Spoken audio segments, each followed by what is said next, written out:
జన్మ వదిలినా మాయ వదిలిందా లేదా పరీక్షించాలనుకున్నారు.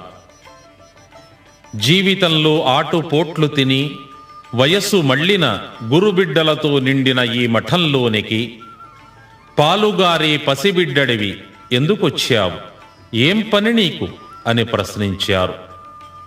స్వామి, పక్షులు, పశువులు, మృగాలు ఉదయం లేచింది మొదలు రాత్రి వరకు తిండి కోసము, బిడ్డల కోసము, శరీరం కోసము శ్రమించి జీవిస్తున్నాయి.